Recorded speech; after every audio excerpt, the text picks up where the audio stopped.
people of color, among others, have been underrepresented, even though there are many vegans of color who are involved in the work of this movement. So hosting this event is one of many intentional efforts on Farm Sanctuary's part to support inclusion and equity by offering the sanctuary as a welcoming space for vegans of color to meet and build community with one another.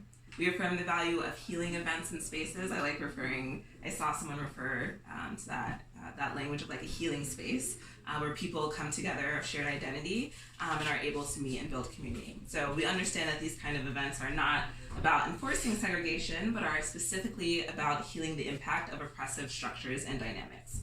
The intention is to create greater harmony within the vegan and animal rights movement by ensuring that those who are underrepresented have an equal platform for community building and discussion toward our shared goal of creating a more just and compassionate world. So before we get started and begin the talk today, I wanted to first acknowledge the land that we were meeting on today, land that had long been inhabited by the Seneca people, part of the Haudenosaunee Confederacy, which is also referred to as the Iroquois Confederacy, before that land was taken away through European colonialism.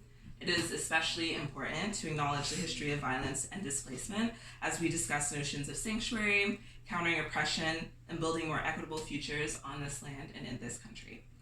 So I wanted to begin today's events by, of course, welcoming you all to the sanctuary and telling you a little bit about the history of the organization and the importance of the work that we do here.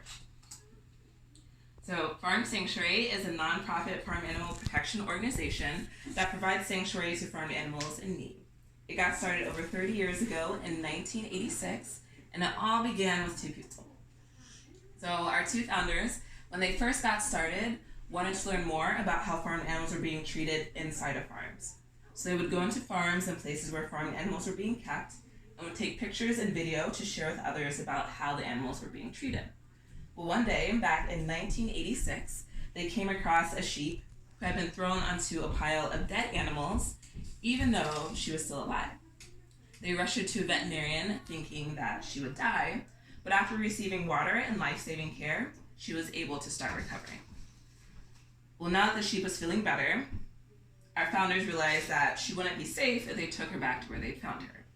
They began to understand that the sheep, who they would come to call Hilda, deserved sanctuary, a place where she could be safe, protected, and cared for the rest of her life. So they took Hilda in and provided her with sanctuary until she passed away from old age over 10 years later. But what our founders learned was that Hilda was not the only farmed animal needing sanctuary.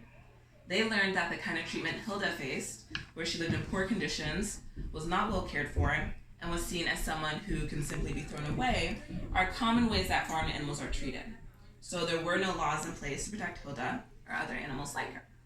So from then on, it became Farm Sanctuary's mission to provide sanctuary for farmed animals and to change how they are treated.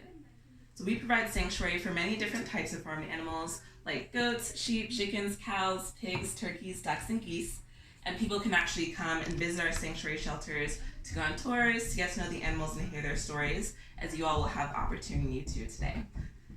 So I didn't realize you were actually, I was like, wait, you're there. You're there.